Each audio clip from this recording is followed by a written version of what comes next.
seem to change. They tell me go to sleep, but it's all the same to me. Well, it's all the same to me. And it don't matter where I lay, I ain't getting no relief, 'cause it's all the same to me. Well, it's all the same to me. So take me out of here, somewhere where my thoughts aren't real. Just take me out of here, somewhere beyond my walls.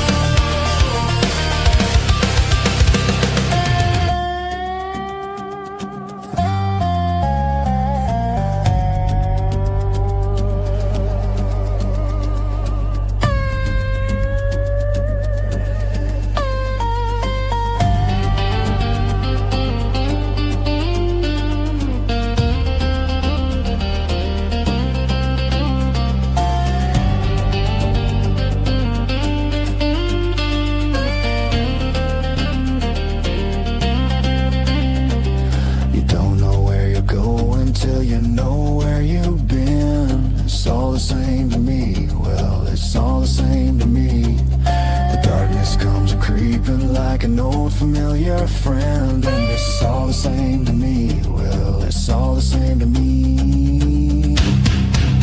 So take me out of here, somewhere where my thoughts aren't real. Just take me out of here, somewhere beyond my walls.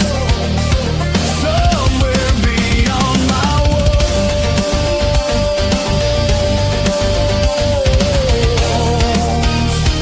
Somewhere beyond my walls.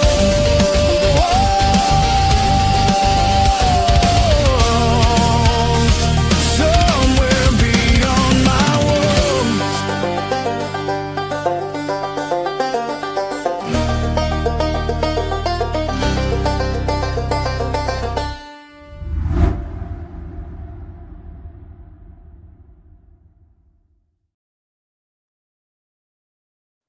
Well, hello, fellow coin nerds.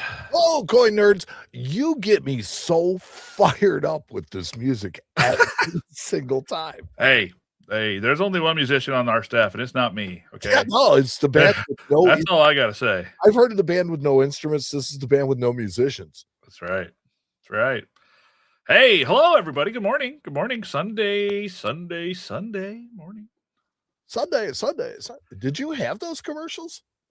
But Sunday. Yeah, You did have of course. those. Wow, we had Yeah. spoken US 30 dragster. Yeah. Oh well, we had the U.S. Nationals, buddy, Okay, well, yeah. Winchester.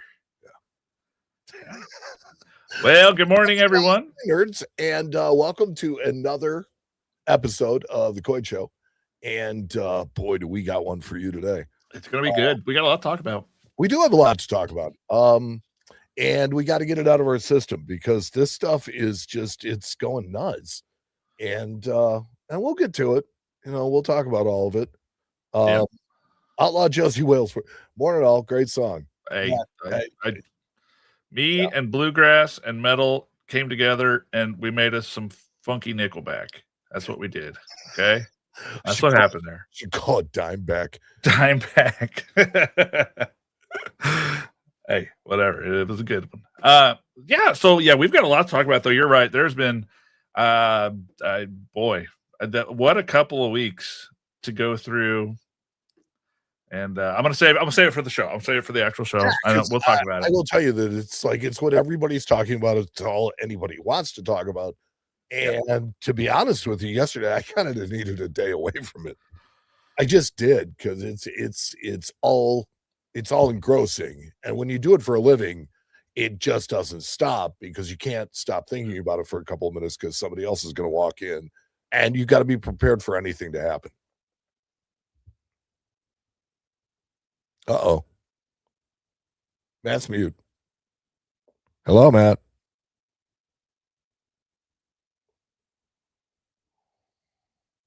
Uh-oh. We're experiencing technical difficulties. Please stand by.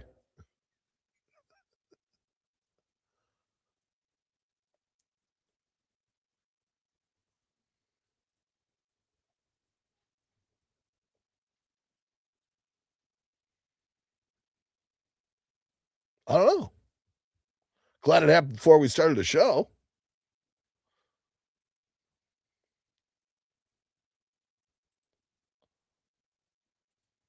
Yeah. Matt's gonna check out and check right back in. I think everything will take care of itself. Rebooting usually does the job. So just a couple of quick show notes for everybody. No show next week, no show the week after. Matt's going on vacation. No, reboot. Matt's going on vacation for a couple of weeks, and so he's gonna be gone for 2. I'm having some oral surgery again, and so I'll be gone. And so I'm not sure. I might do something next week. I might wait until the week afterwards to do something. We'll see how my mouth feels. And there's always plenty of people that want to come up and talk. So, we'll do something. We like this time slot. It's good and it's conducive to having people on. So, oh, Matt's frozen. I thought for a second he was still there. I'm like, dude, come on. Yeah, blame eBay. He started talking about eBay Live. That was all it took. So let's see who we got in chat today. We have got Nanastax, Yote Fan, AZ Coins, Dad's Junk, Jackalope Hunter. We've got let's see. First one this morning was Eric Byer, Jack Riley's here, Brad Anderson is here, Rob Bergstrom is here. He's our newest member, I believe. Wait, here he comes. Oh, there he is. okay, well, There she blows. Give me a couple minutes because I got to get everything back up. Oh, no worries, man. All right. There she goes, down the well. Okay. So, let's see. I was just saying hello to everybody who was in here. DWCNC and Luther. I think that pretty much covered everybody that came in. Bradley Stagg. And welcome. First time here, welcome to the Coin Show podcast. This is the YouTube version of it. So basically what we do is you get to see how the sausage is made. We put together the show. We let you comment live. We're gonna answer your questions in a segment live. And then that is going to get put into a packaged version that goes up as episode 252. That is right. We package the sausage around here. Yeah. I'm coming. I got about maybe 2 more minutes here and I'll be ready to rock. Douglas Coffee. Good morning, guys. Over on the Facebook side of things. Yeah, I've been talking about the podcast a lot on our eBay live streams. So hopefully a lot of you guys are showing up from that. That's been a lot of fun. Yeah. Let's see. Find us. No. Do.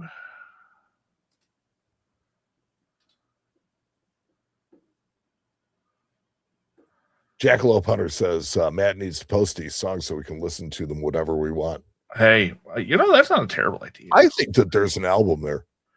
I think there's about 10 albums. You don't even realize how many songs I don't bring. You've done a new one for every single episode. You don't realize how many songs that don't even make the cut. Well, yeah, but I would assume that some of them are not very good.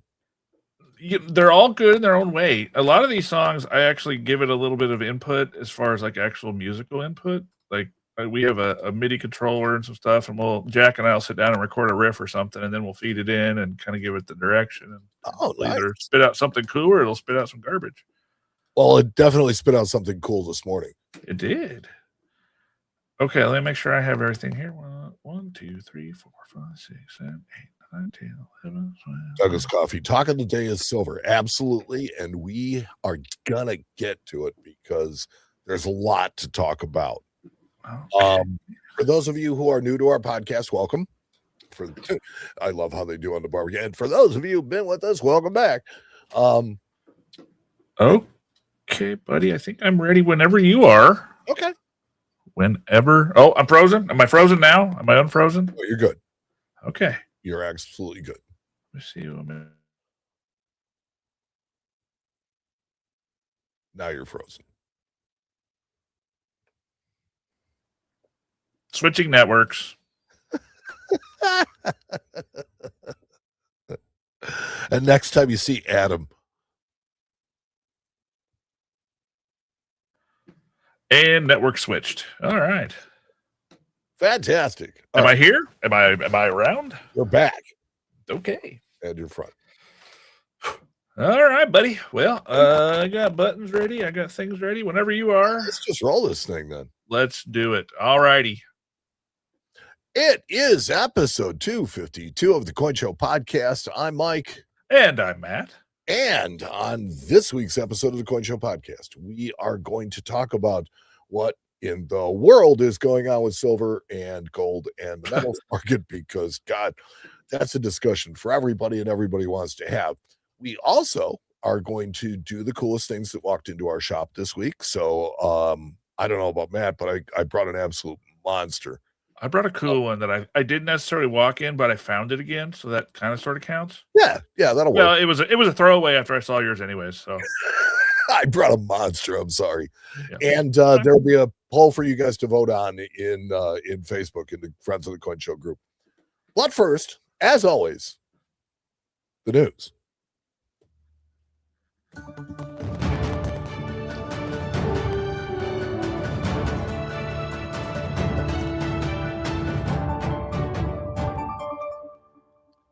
The news, of course, as always, is sponsored, and this week's news is brought to you by Shoes. Savings people's feet for thousands of years. Shoes. You know, I gotta give you credit for that one. I've never all of the sponsors that we've done over the years, and we've never had the Shoes people on. No, Shoes have never. Look, I'm expanding us into new worlds all the time. It's amazing. I like it. Thank you. So Coin Week is reporting what we all witnessed on Friday, right? Yeah. And all I'm going to say is let's put a pin in that, because we can talk about it at length, and I think we should. But we don't want to gloss this one over, so we will get to it at length. But let's put a pin in that one for right now. Well, I mean, you got to just the story go. We'll come back to it, but the story is gold and silver suffer historic sell-off as dollar surges. Yes. Yes, it did. And that's a lot to unpack. We're gonna I don't know why you didn't put that one at the end, but I guess to circle back to Well, because I think it's the lead. You don't bury the lead. Everybody is like, what the hell happened? So let's, we'll get into it. We'll come back to that. Yes. So you've all been waiting for it. Oh boy. First 2026 quarters of enter circulation. Oh boy, they're gonna make me register now. Oh yeah, there's no question about it. No, I mean to get these stories. Oh, you don't have to do for a paywall. All you got to do is just click close. There is no close. All right, we're good. All right. So, the definitive Coin Week guide to the 2026 circulating, semi-quincentennial coins. I figured everybody would like to get a look. Brother, man, I have to tell you, I can already see an issue with this coin. Can you tell me what it is? Hold on a second. Let me see what you're looking at. I already see an issue. Quarter, Mayflower quarter.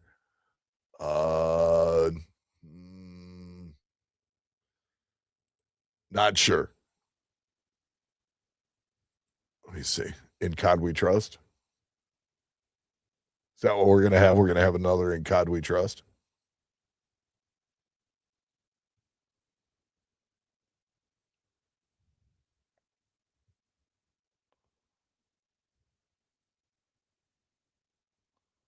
He's coming back. I can see him moving things. Man. There you are. No, I just can't hear you.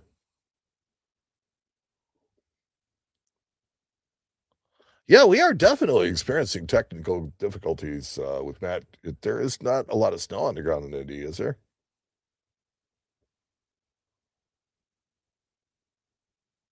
He's mute.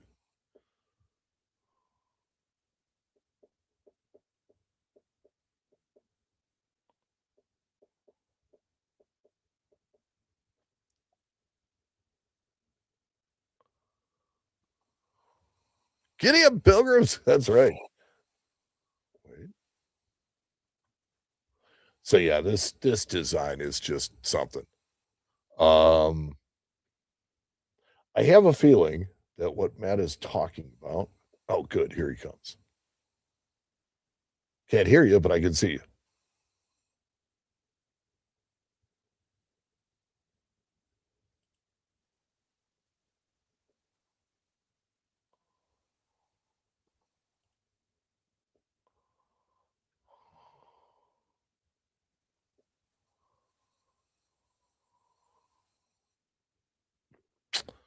Okay. So, good morning, everybody. Welcome to the Coin Show podcast. I'm Mike, and my buddy Matt is working his way here. Hold on a second. I've always wanted to do this. Let's see. Oh, come on! I know I got one in here. Hello? Hello. Weird. It keeps switching my mic while we're just sitting here talking. It's very strange. That is very strange. Okay, I'm sorry. Let me get back to it.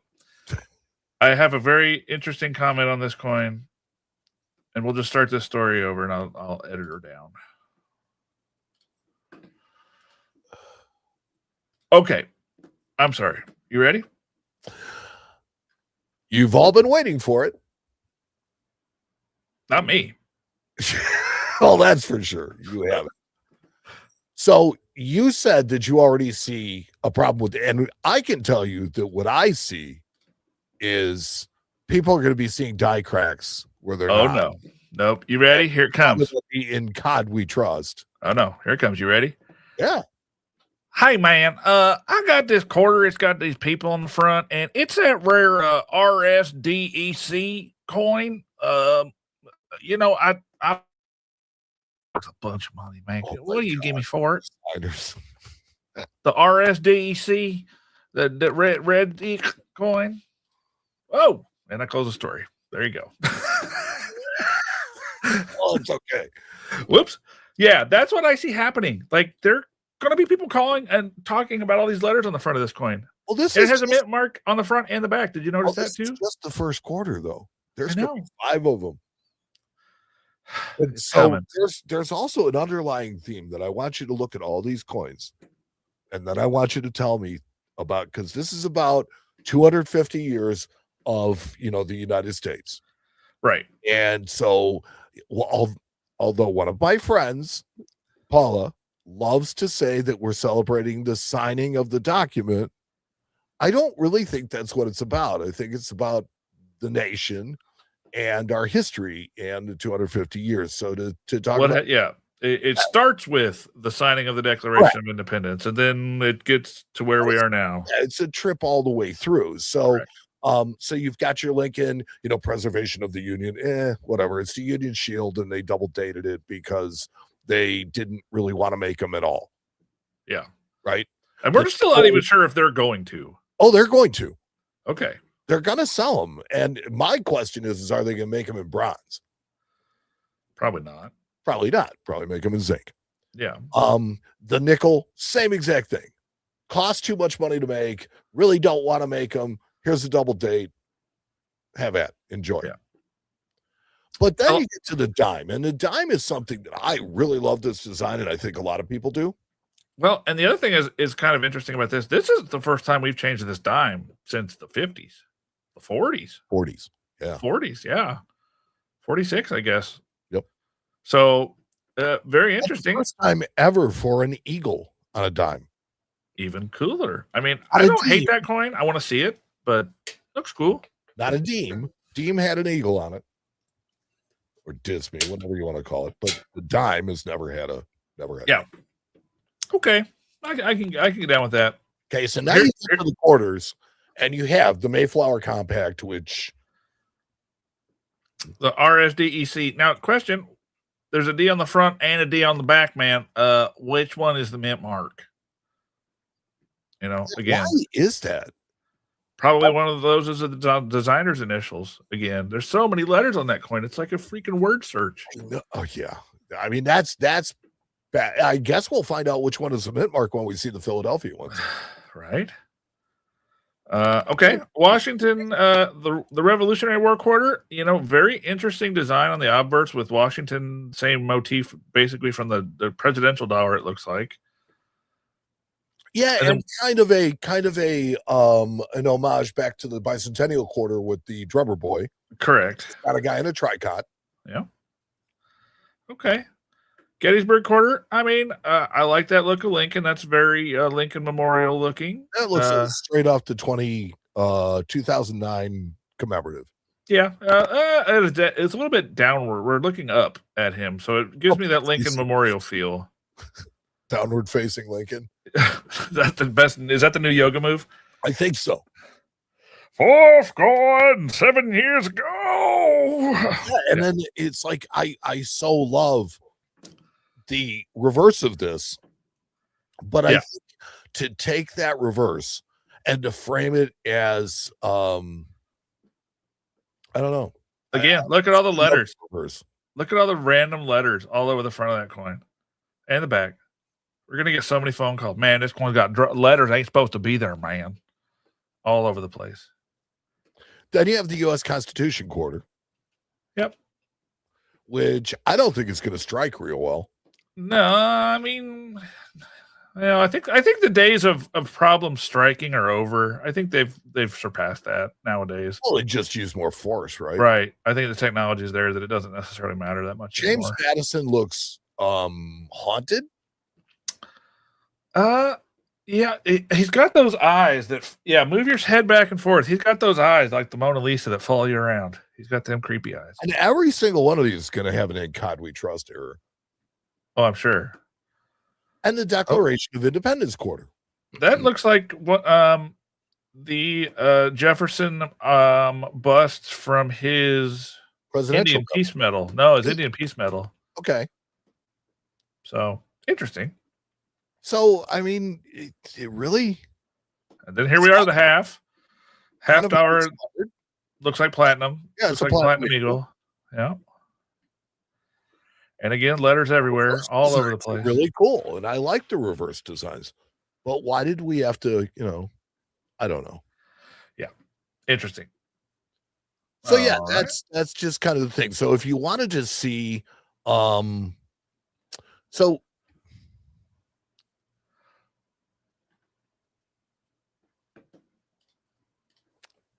thought looking at the designs would be cool, but it may be the only look some people have until they find them in circulation.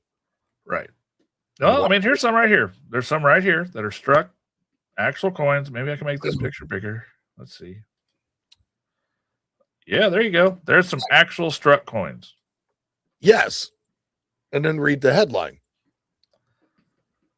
Oh, I was just looking at the coins. Read the headline, though.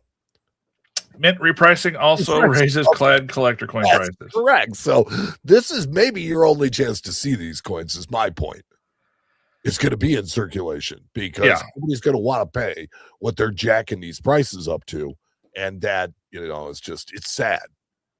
Yeah, like they used to be just a few bucks more than face value if you wanted some of the common stuff. Barely face value. Yeah, like a couple bucks over face value plus shipping. Like, okay. What are these? What are they going to be now? Well, okay. So here we go, right here. Hold on just a little bit. It gives you all the new prices after repricing. So quarter rolls or 25 coin rolls of innovation dollars were $36. Now they're 61. Wow. 2 roll sets of quarters, not 3 roll sets anymore. So no more San Francisco quarters for the best I can figure. And they're going from 42 to $56. Nutty. Very nutty. All $half sets, $36 to $60. Uncirculated mid sets, $33 to $124.50. Wow. Are they trying to kill the mid set? Yes. I think that's an active. This is an active stabbing. There's a crime scene here. Yes, they don't want the mint sets anymore. We have a mint director, I believe, that's come in and said, you know what, this is what we're going to do. This is how it's going to be. And if we're going to make profit on it, we're going to make profit on it. That's right. The U.S. Mint is the world's largest coin dealer. And then the proof sets went from $40 to $107. God knows what's going to happen to the silver proof sets. Yeah, silver proof set. We already know the Eagles are getting a massive hike. And so given that, what I figured I'd show you is the upcoming releases from the Mint. So this is the product schedule. Okay. And I think that this is really cool to know what's coming out and when. So, it starts out with your bags and quarters. So if you want Mayflower compact quarters, they're coming out in a couple of days. Call, order. They're probably the rolls will probably sell out. Yeah. Because all the coin shops are going to have to buy some. Not mine. The Silver Eagle proof is coming out really early. They've said already there will be no S-Mint proof this year. So the W is going to be it. I mean, I'm down with that. I'm okay with just having a limited issuance of proof Silver Eagles. But what kind of price adjustment are we going to be looking at during? I think they're 175 now. Yeah, with 78 or with $85 silver.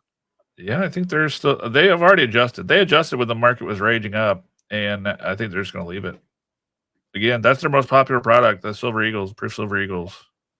Congratulations, Seth. Yeah, meh. So this is a Philadelphia coin. Yeah, the 4-piece gold eagles.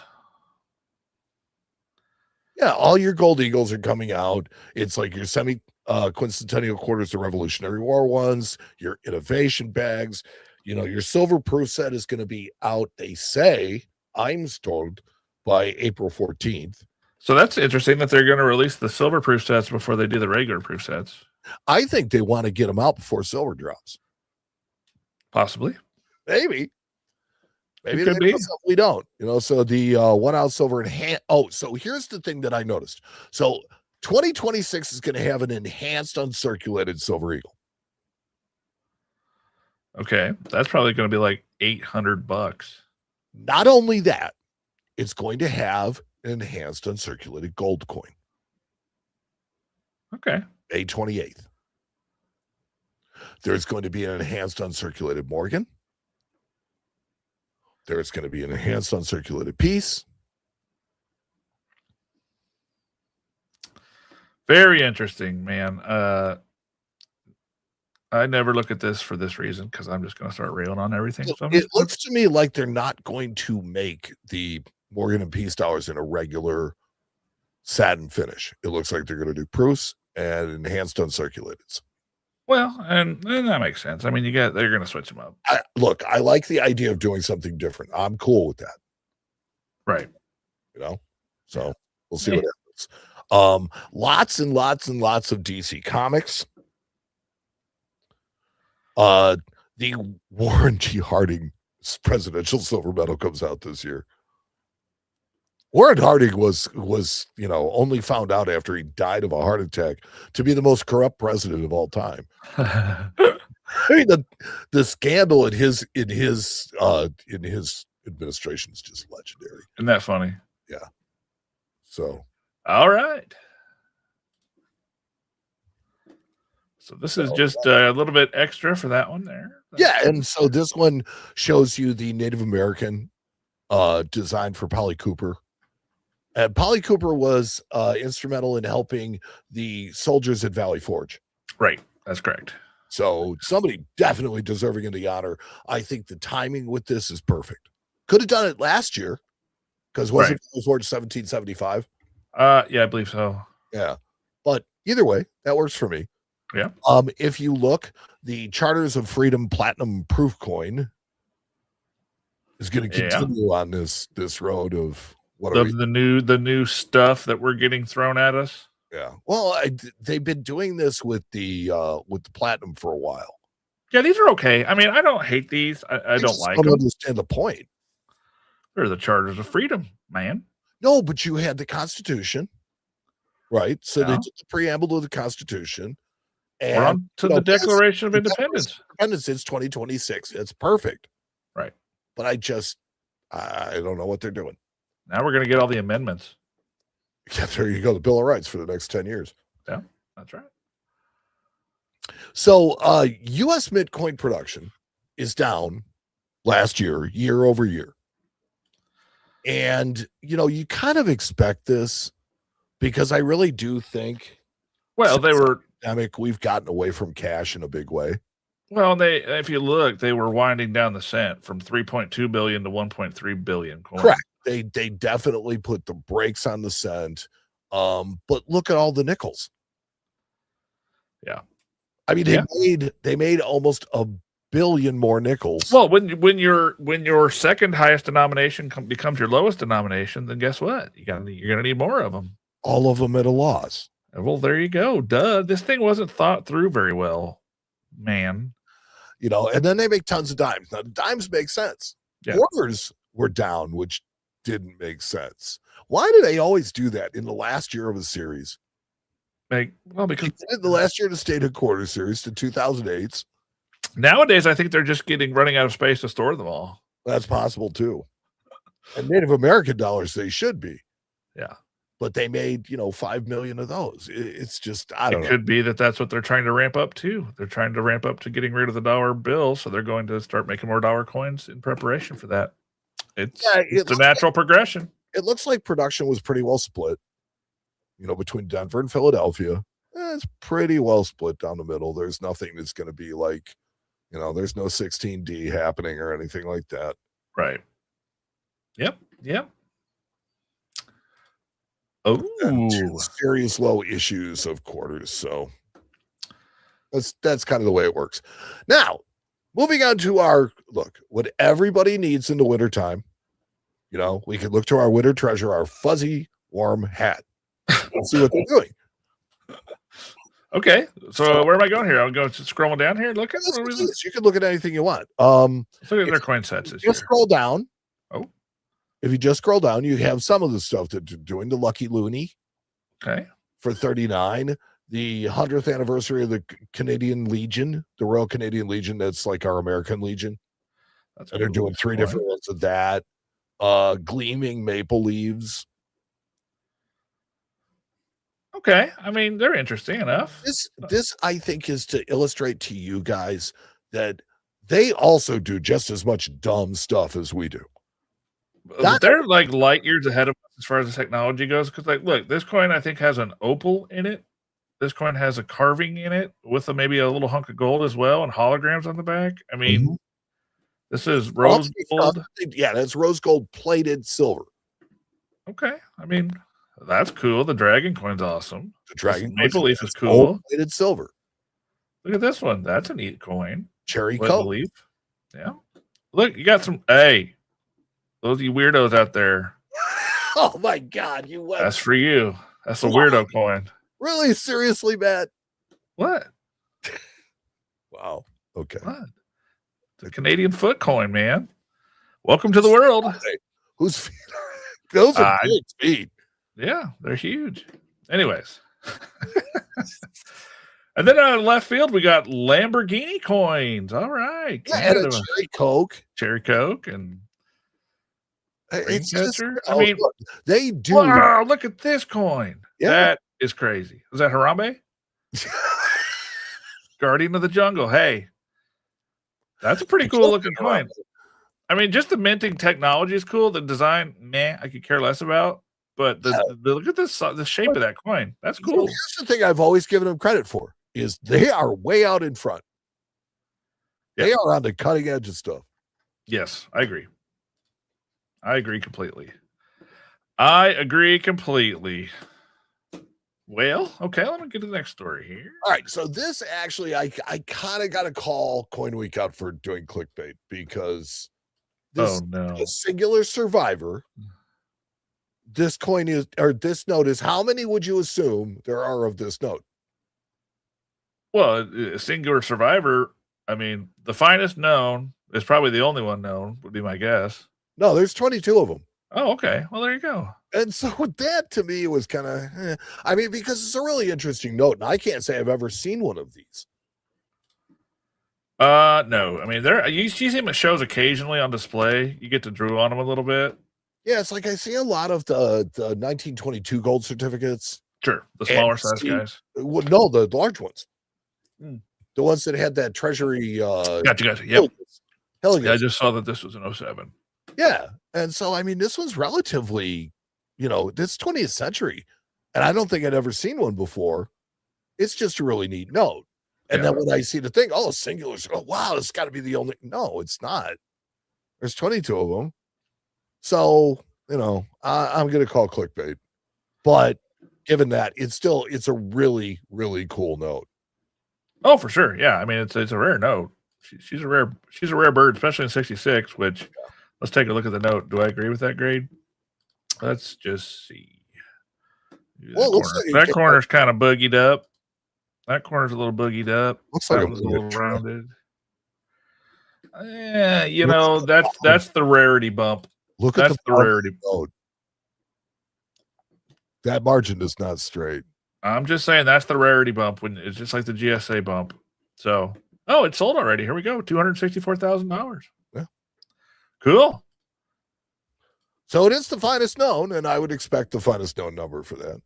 Yeah, it sold at less than the estimate, so that's not always all good. right. So now I don't want you to click on the next story. Okay, well, I can click it and get off the screen real quick. Okay. No? Okay, here. Yep, not looking.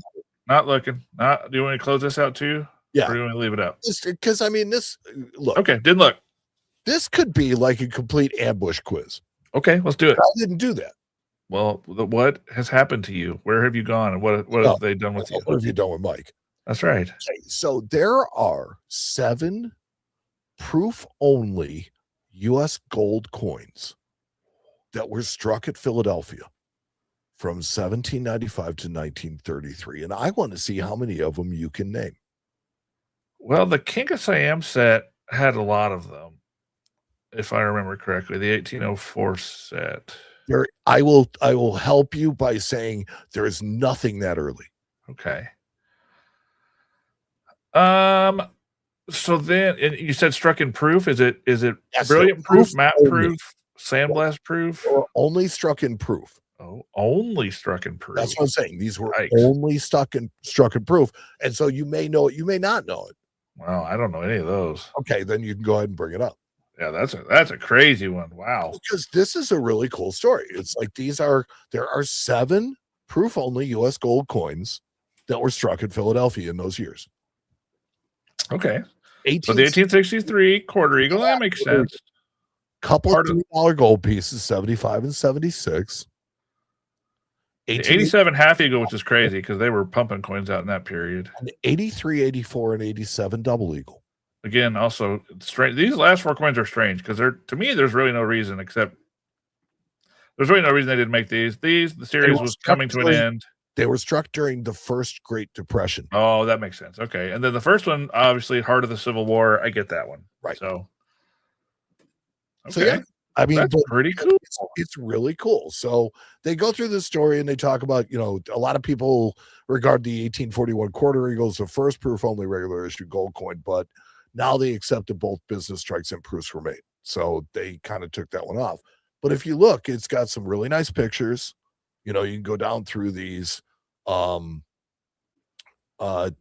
then it talks about the market for them, but I just like the coin porn aspect of it. Hey, here's a great teaching moment, actually. You guys want to see something cool? You ever hear us talk about orange peel textures? See this right here? That's it. That's the orange peel texture everybody talks about. When somebody says orange peel, and you're like, what the heck does that mean? This right here. This right here in the middle and all along the edge of this coin, that is that orange peel texture that people talk about. Yep. I don't, just a fun teaching moment because I was looking at the coin. So, and it's obvious. It's a great picture to show it. Right. Yep. Whoa. Okay. All right. And that was the news. And the news was brought to us today. Let's see, by Shoes, saving people's feet. Where the hell is it? Jeez. Saving people's feet since? Yeah, forever. Forever. Yeah. Since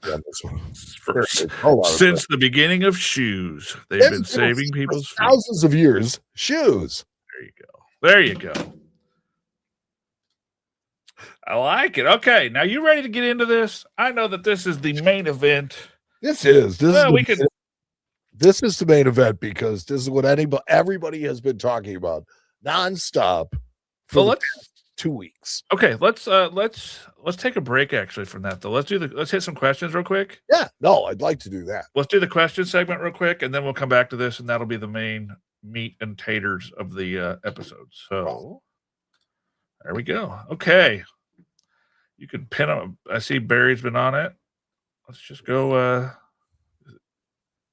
go ahead and just throw a little throw to listener questions, and then we'll. And we have a lot of listener questions. Let's take a look at some of this stuff. Heck A lot of yeah. people checking in today. Yeah, pretty I good. love it. Yeah, me too. So See. Barry has got some questions lined up for us. Here's the first one I see. Doug Coffee says, "Whoa, Mike, You went the other way. Okay. I was going from the bottom up." Douglas Coffee says, "Question: Bitcoin dealers were not buying silver last Thursday and Friday. How did they know that was going to happen on Friday?" We're getting ready to do a segment on this one, so let's reserve the answer for that just for a little bit. We'll come back to that though. They didn't know. Some of us made an educated guess. Yes, but nobody knew. Nobody knew for sure. Let's see. Yeah. MR Coin says, this is the first time that Washington has been on a quarter in how many years? Well, that's a great question. When was the last time we saw Washington on a quarter? Was that like the crossing of the Delaware quarter? Like every year. Every year? Washington has been on the quarter nonstop since 1932. Well, maybe, yeah. Okay. Every year, though? On both sides several times. Look at you. Well, see, that's how much I care about the modern coin stuff. I couldn't tell you the answer to that one. Yeah. So, yeah. It's Washington is on quarters and seemingly, look, it's a great tribute to him. It's the most circulating coin in our thing. Father of our country. Why not? Yeah. I'm okay with that. Dad's Junk made a comment, says, I have never wanted a graded coin until this new dime, but I want one. I like the new dime design. If we get anything, if there's anything to be happy about, all these new designs coming out, the new dime, I'm down with it. It doesn't look like anything we've ever done before. It is probably one of the, besides, it is the most stale U.S. coin series since we've had any changes to it. So here we go. So I'm going to give you a little historical perspective, because I was around 50 years ago during the bicentennial. Yes, you were. And I will tell you, I just said it. And we talk about we talk about the drum design a lot, or the quarter design a lot with the drummer.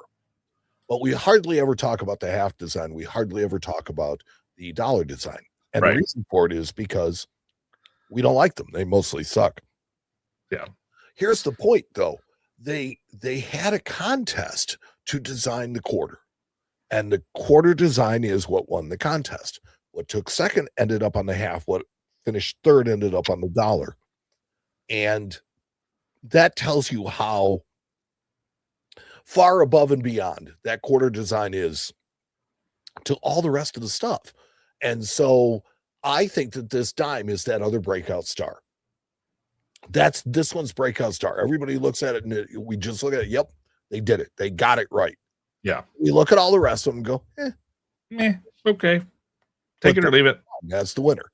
Yeah, I think so too. We've got coins coming out that look like coins of other denominations and metal contents. Like we have a coin that looks a heck of a lot like a platinum coin coming out. Yeah, we've got one that's coming out that's going to look an awful lot like a commemorative coin. Yeah. The platinum one is dangerous. Yeah, I can see that being an issue. Can you say racketeer nickel? Yeah. Platinum plate that sucker? Yeah. Oh boy, that'll be bad news.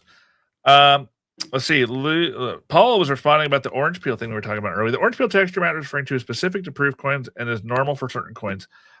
Yeah, you see it more heavily on the proof coins. I don't necessarily think it's always specific, because a lot of the times you see it on early Lincolns, early Standing Liberty quarters. They refer to it as orange peels. Not quite the same. You see it on very heads too. Occasionally, a lot of very similar, but not quite the same. No, not like it is on the early Lincolns, and the matte proof Lincolns have a specific orange peel. But even the non-proof, look at a bunch of 1909 VDBs. Yeah, and you'll see orange peel all over the place. Yeah. And it's just a result of die wear a lot of times, or how the dies were prepared and how they wore over time. And but it's an attractive thing. I like it. I find it interesting. I just saw that and was like, here we go. Jack says, glad I'm not a stacker, just stack counterfeits. May all your coins be fake, Jack. May all your coins be fake. I saw that post again this week. I know, I saw it too. That was awesome. Yeah, I mean well, you know what? Let's just do it. You ready? Let's just get into this sucker. I keep circling back to want to talk about it. This is what everybody wants to talk about. Right. All right. Well, I'm gonna bring the story back up and I'll let you fire off in there and we'll just have our conversation. Well, I mean, I'll just say, look,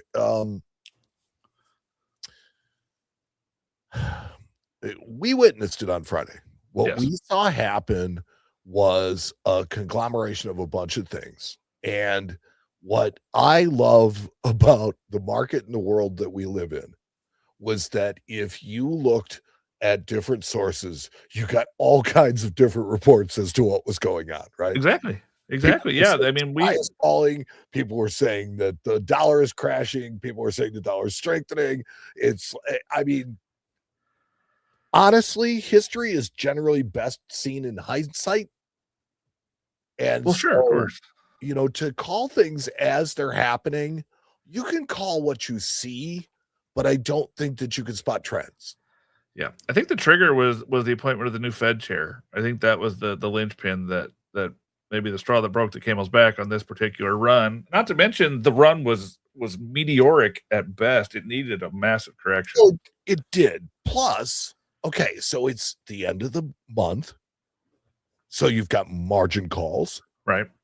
You know, you've got a market that has absolutely just exploded in the last couple of weeks. And so you know those margin calls were going to hit, and they were going to hit hard.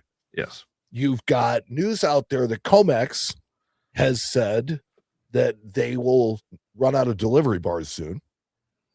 That should be good. Right. Well, I mean, that's just good for everybody. Right. And people were saying that the dollar was crashing, but at the same time, now the news has said that a lot of this was due to the dollar gaining strength. Yeah. Which show me. And then you have the decoupling of world markets. And I mean, is there enough complication to this for anybody? It's very complicated and it's hard to make it out. I mean, and nobody really honestly knows the 100% correct answer. You know, this is like there being a tornado or some sort of crazy event at a weatherman convention. You know, like every single weatherman has got a different opinion. Some of them are going to be close to being right. Some of them are going to be absolutely wrong and miss it completely. But nobody's going to know for years. Right. And then you have to figure out who to listen to and who's giving you the best information. It may not be me. I don't know. I was in the trenches. I was at the counter, belly up to the counter, elbow deep in 90% silver bars. I think that that's a better indication than the guys that are standing in the pits going this. Yeah. Right. Yeah. There was a day in the last 2 weeks that I bought 6,000 ounces of silver in a day across the counter. Yeah. I mean, just it's insanity. And it was coming out everywhere. A lot of the big boys ran out of money or ran out of liquid money. Right. And it was a very, very interesting time. You know, like I said, I've been saying this to my guys for the last month now. I'm like, guys, just take it day by day, because you never know what that little thing is going to be that causes this to turn the other direction. And when it falls, it's going to be big. And obviously it was big. 26% in a day was pretty large. Yeah. But it was 10% in a day or 8% in a day, then the upward movement was large as well. So this was a big swing. But it was across the board. It was gold. It was platinum. It was silver. Right. Everything all at once. So look, I've been saying this for a while. It's like, if you look at these markets in conjunction with each other, because I don't think the markets actually affect each other except the overlap of the market calls and things like that. What I think is oh damn, I lost my train of thought. Yeah, what I think is nothing. Well, you know, and what I've been seeing is a lot of people are referencing the Shanghai market and the Shanghai physical market being at a different price, and that their market may be the more correct market because they only deal in physical silver rather than the paper that's on our market. It's tough to say. I don't know if that's a good indicator or not. It should compensate for the difference between them, and it's not. And that was actually shocking to some people. We'll And find out. We'll which find out. it's- Tonight. This is today's Sunday, so we'll find out tonight when the we'll market find out at opens what 5 happens. o'clock tonight when the market opens and we start to see which direction it starts heading. And I will still say, regardless of the direction it heads, that is still just Shanghai talking. Well, and that's not necessarily all correct because it will give you an indication if the market stays flat or trends up or downward slightly. That's not a big deal. This could still mean that the market's just went through a correction and everything's good. If you see another hard southern trend, though, I mean, that could be the end of the market. It could be the end of the bull run on this stuff. Absolutely. And but that would be the signal of that. What I was getting at is if you see a large upward trend back up, right? That's just Shanghai talking.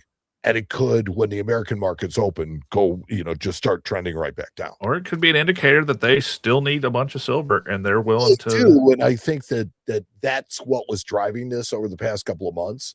And that the correction happened because the supply here is just absolutely insane. Insane. There's tons of it. Yeah. There's no shortage of silver. Yeah. Well, we'll see. We're going to see what happens.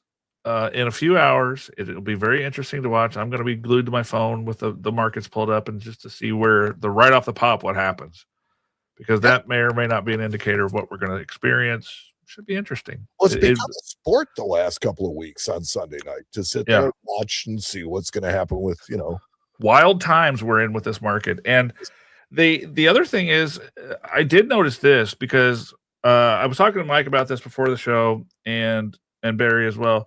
We sold every single day this week on eBay Live, and a lot of what we sold was silver. And I noticed that on Friday and Saturday, the premiums were still there. People were still paying $95 an ounce for silver. $90 an ounce was not out of the question as to what people were actually paying. And I run all of my auctions as $1 starts for 15 seconds. That's it. That's everything we do. So the market decides what they're paying for this stuff. So it was very interesting to see silver at $85, and we were selling it at $95 or $100 an ounce at some cases. So there are still a lot of people out there that believe that this isn't over. And okay, we'll see if you're right. Yeah, and some of it is FOMO as well. Sure, certainly. Oh, there's been plenty of that. There has been plenty of that. There are people that have sold off their silver at 50 that are going, "Oh my God, I need some of it back," and they're gonna buy it regardless of what happens. Like I don't know how I caught this just right, but I sold a bag of 90% silver at $119.50 an ounce, and is yet to be delivered. Wow. So it's just one of those things, it's the market is absolutely nuts right now. It's going to be. I posted this in one of the CoinDealer networks we're in as well, and this is the part of the market that separates the men from the boys. The guys that can handle this and the guys that can't handle this are totally different people, and you'll be able to tell fairly quickly who's got it figured out and who doesn't. I also think that this is going to be an indicator of something that a lot of people don't understand about the coin business is that some of these small shops are like glorified vest pocket dealers, and they're supported by bigger shops. We call them bucket shops. Yeah, and those are the guys that are not going to be buying because they don't have the capital to buy it. They never did. And the big guys are buying enough in their stores to where they can't continue to buy every place and as much as is coming in. Right. We're fairly well capitalized in my store, and we did not completely stop buying it at all ever. We did cut out some of the things that we were offering on. The scrappy type stuff, the scrap sterling. I wasn't going to type any money in that because I didn't want to. Because the turnaround on that stuff is still pretty long. But like generic ounces, we bought all the way through. We opened up the margins on some of that stuff because I expected this to happen.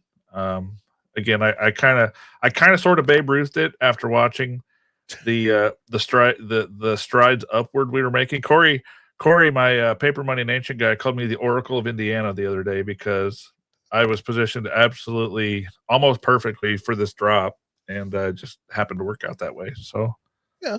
Hey, look, I'm happy for you. It has no, to, and I'm not tooting my own horn, but I'm just saying that there are other guys that were positioned completely backwards, and I'm well, sure that they're hurting right now. what I will tell you is that okay, so we are a big player. We are one of the bigger players in the market. And our strategy was at certain points to stop buying. And that's just what we did. We didn't do it very long. And we left room for regular customers, people that have done business with us for a long time to still be able to move some stuff. Right. So Yep. that was kind of the thing is we had to kind of pull in the buckets a little bit.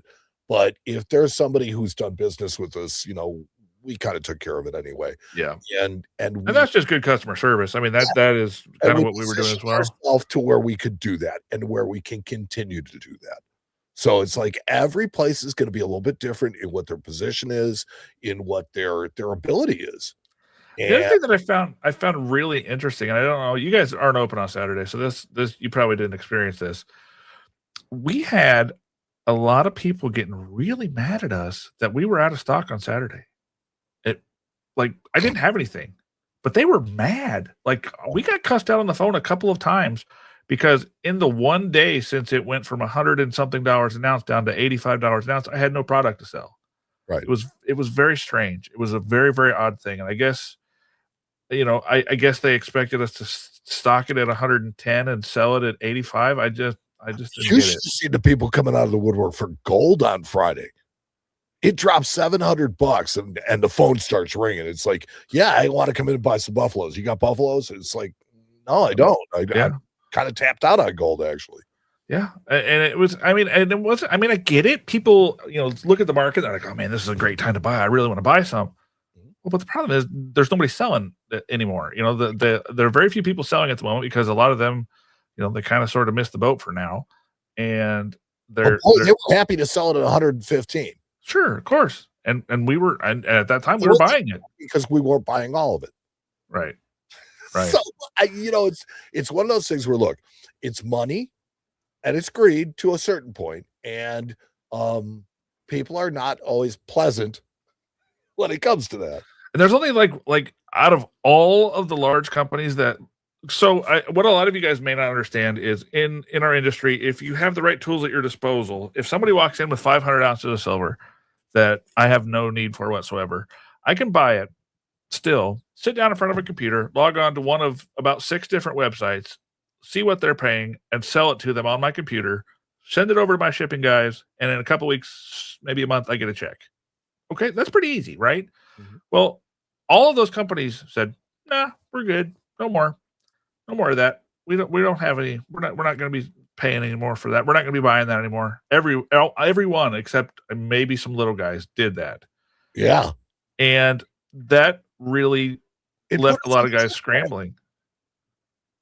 Yeah, it put us in a trick bag because Yeah. some of either- the places said, "Hey, look, we'll take your stuff, but Right. we're going to push payment out." And they pushed payment out 4 weeks. Not only did they push payment out, Then they pushed payment out 3 more weeks, and then they did the ultimate sin, which was they stopped locking in the price. right? I was going to say they stopped locking in the We won't silver. lock in the price until we open the bag, and it's like, hold on a second, wait, Yeah, so you're going to let it sit in your warehouse for 7 weeks and then open it, and that's the number we're going to that's use. the number No. I'm going to get? I don't think so.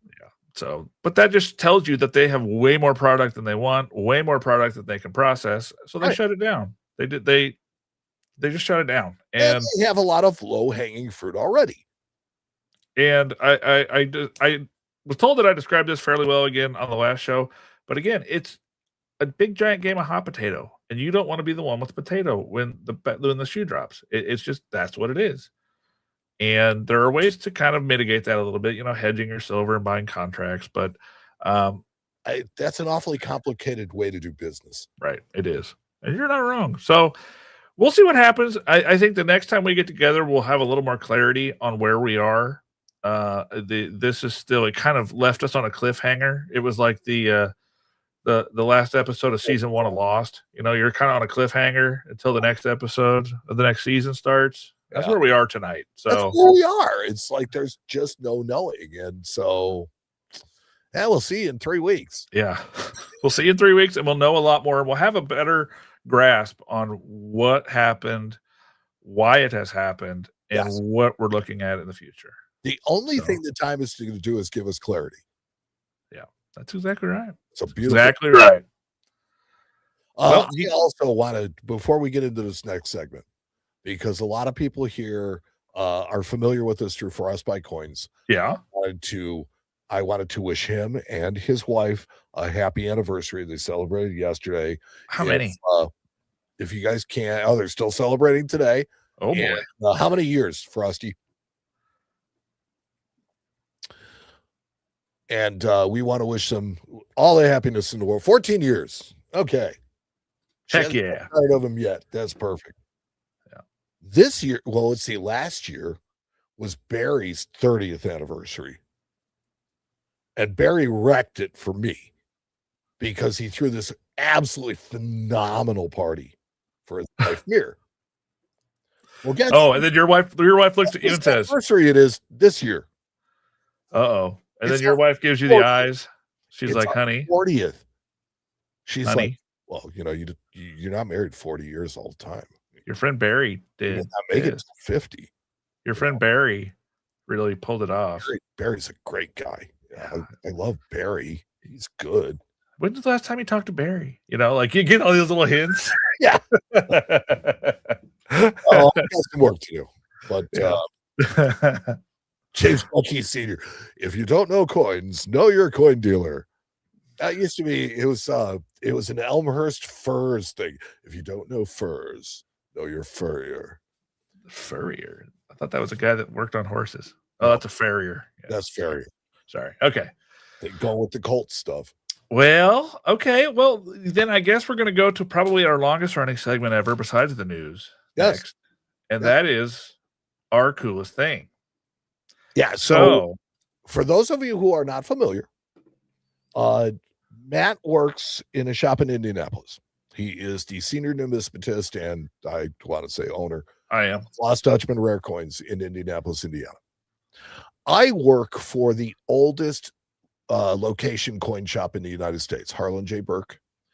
And we see just some monster stuff because we deal in some really high-end coins. So we have this little contest where we bring the coolest things that have crossed our desk in the last week or a couple of weeks, because what we like to do is let you guys share every other week too. And so today you're about to witness a curb stomping, but hey, and I am fully aware of that, so that's why I'm going to go first. Okay. This is the coolest thing to walk in our shop. This is a piece that I've had for a little while, but I just found it again, so technically it walked back into my life. We're going to go with that. Okay. And yeah, so let me get it pulled up here for everyone. This is a really, really cool piece of exonumia that has an interesting numismatic story. And I show you the original case only because it's beautiful. This is an aluminum. Is that a stone? Yeah. No, it's aluminum. It's aluminum. Aluminium. It's really an interesting piece. It's aluminum. This piece is from 1892-93 Columbian Expo. So it's a Columbian Expo piece. This was a precious metal at the time. Yeah. Check this out. So this is a very, very interesting Columbian Exposition metal, right? Looks really cool. It's in the original case. It's very nice. Until you get to looking at the bottom of it here, and you see the designer was someone named Augustus St. Gaudens. Huh. It's a very interesting piece. He might have some talent, this guy. Augustus St. Gaudens designed this side of this metal. And, it's a very interesting, striking pose of Christopher Columbus coming to the New World and stomping his stomp and doing his thing there on making his mark on the country.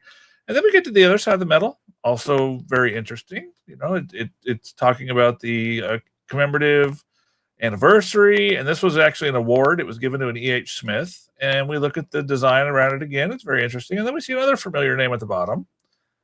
C.E. Barber, Charles Barber, designed the reverse of this piece. So we have two very interesting numismatic figures whose designs share one piece of art. So I thought it was really cool. Again, it's my sacrificial lamb because Mike's coin is going to absolutely smoke this one, but I had to try. I have to give this credit because look, I'm not a huge Barber fan. Barber was very good at the technical aspects of minting. And so the one thing that you'll notice about Barber's coins is that they wear well. Yes. They wear evenly, and they prolong die life with the way that they were designed. Yeah. But the Galton side of this kind of strikes me more Shakespeare than Columbus. Right. Kind of, sort of, yeah. It does. He's making a speech. I think he landed on a beach in the West Indies, but that said, sure. That's beachy-ish. Yeah, anyway, there you go. And the fact that it's in the really nice original aluminum case, I thought was neat. That's my gift for you guys. All right. And now there was a question. What about the aluminum? What about the aluminum? Yeah. The aluminum was designed by the Aluminium Design Company of Aluminium, Wisconsin. Pattern in it, though. It does. It's a floral pattern. Yep. Okay. Yep. It's hard to see in that picture, but at the time, aluminum was a considered a precious metal. Yep. Yep. It's a very cool piece. Again, like I said, it was the coolest thing that I found again in a box I had on my shelf that I forgot about. So, yeah. And now it's time for a crime scene. Okay. So we're going to see a curb stomping. Go ahead. All right. So one of the great things about working where I do is that we see coins that come in from time to time that just drop your jaw. Yep. I love doing guess the grade with coins like these because the people that really know guess the grade, the people that do really well with the really high-end coins, they have a secret that they don't share with people. And that's that they look at what the value of the coin would be in the grade that they say. Yeah. And then they think about whether or not that coin would be in that value and they adjust accordingly. Right. And so Matt actually got fooled by this one. And I have to say, I believe it was the images. A better image, I probably would have got a better answer. Absolutely fair. But from those same images, our producer Justin absolutely nailed this coin for grade. Yep. So this one, as you can see, is a 1916 D Mercury dime with full split bands. Correct. This is it's a gem coin. It's an MS66 full bands with PCGS grading and a CAC sticker. This is an absolute monster. Yes, I agree. And that is why I kind of threw in the towel, because I was like, that's a cool coin, buddy. So for those who don't know the story about the 16D, 16D was the last of the mints to make Barber coins. That's a Mercury dime. Barber dimes all the way up until Halloween of 1916, when Charles Barber was finally forced to give up the ghost and start creating Mercury dimes. So they finally started striking Mercury dimes on Halloween of 1916. And that's why there's only 246,000 of them. Yep, that is a monster coin. You're not wrong. I think she's a beauty. Obviously, she has been blessed with the elusive bean of green. Look, this coin is one you just see like once in a lifetime. Right. There just aren't very many of them. It's $100,000 coin. Well, okay, so its current asking price is $100,000. I think it's $99,500 or something like that. So it's $100,000 coin. It's not something for the faint of heart, and not something for the average collector. Right. Yeah, that's a big boy coin. Yeah. And I like the stories of why, and the why with this one is just literal jealousy from Charles Barber. Yeah. Which leads us back full circle to Matt's coin, which I thought was pretty cool. So yeah, it's sometimes I don't even mean to tie things together, but we did somehow. Yeah, that's coin nerdeds.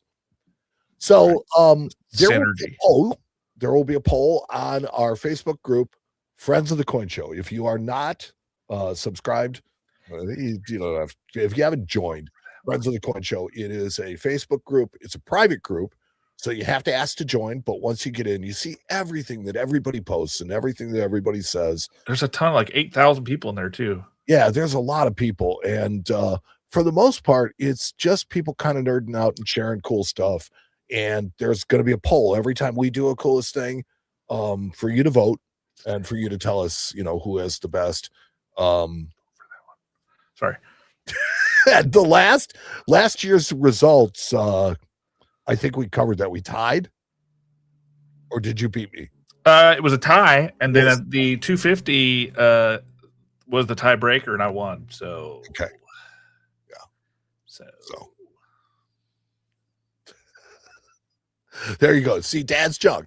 Dad's jug tells you, it's like definitely blows Matt's away in nearly every way, but I still think Matt's is cool. maybe I got a chance. Maybe there's a chance. It is the coolest thing, not the blow us away thing. Stand there with the boombox over your head. Like you're saying there's a chance. You're saying there's a chance. That's right. Well, that's all we got for you guys today. That is what we've got. So the poll is up, and you jump over to Facebook after the show and vote, and you can tell us which one do you think is the coolest. I look forward to it. I always do. It's always fun to show some of the stuff that we get in our shop. Yeah, I think so too. I agree. Are we going to have a new big voice guy for this episode, or is that going to be? I don't know if this all depends on we have new audio coming for you guys. We finally decided to give an update to the old stuff because it was a little out of date. So it's coming. It's coming, and if it gets here fairly quickly, then yes, I will put it in the new episode. So if not, it'll be the next show. So we'll see. Okay. And for those of you, next week we're off, but the week after that, there probably will be a little something going on. We'll see what happens. Yeah. I might just do a hangout, do a Q&A. Maybe I'll be on the beach. I'll be on the beach drinking out coconuts with umbrellas. And you're going to have coconut bra on, right? Of course.